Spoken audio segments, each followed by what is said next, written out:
हमने कई बार देखा है कि हम अगर किसी लड़की के बारे में जानना चाहते हैं तो कई बार लोग बहुत ईज़िली बोल देते हैं, अरे वो तो बहुत ही ज़्यादा कैरेक्टरलेस है, उससे बात मत करना। या फिर कोई लड़की अगर हंसकर बात करती है तो लोग समझते हैं कि वो आपको इनवाइट कर रही है। अगर कोई लड़की आपसे थोड़ी सी मदद चाहती है तो आप उसको बहुत ही ऐसा समझ लेते हैं कि अब वो आपकी प्रॉपर्टी है। आजकल के सोशल मीडिया के ज़माने में अगर कोई लड़की आपको फ्रेंड रिक्वेस्ट भेजती है तो इसका मतलब ये नहीं कि वो आपको उसकी ज़िंदगी पर अधिकार जमाने के लिए इनवाइट कर रही है। इन्हीं सारे जीवन के छोटे छोटे मूल्यों के बारे में हमें बताती एक बहुत ही खूबसूरत छोटी सी प्रेरणादायक बुद्ध की कहानी, जिसका नाम है चरित्रहीन। एक बार महात्मा बुद्ध किसी गांव में गए। वहां एक स्त्री ने उनसे पूछा कि आप तो किसी राजकुमार की तरह दिखते हैं, आपने युवावस्था में ही गेरुआ वस्त्र क्यों धारण किए हैं?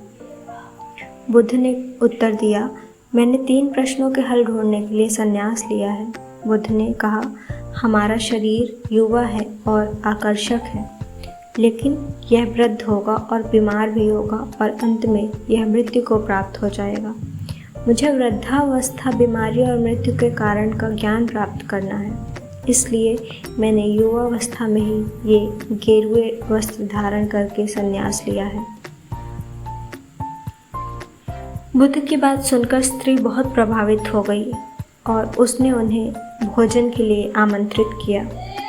जैसे ही ये बात गांव के लोगों को मालूम हुई, वे सभी ने बुद्ध से कहा कि वे उस स्त्री के यहाँ न जाएं, क्योंकि वह चरित्रहीन है।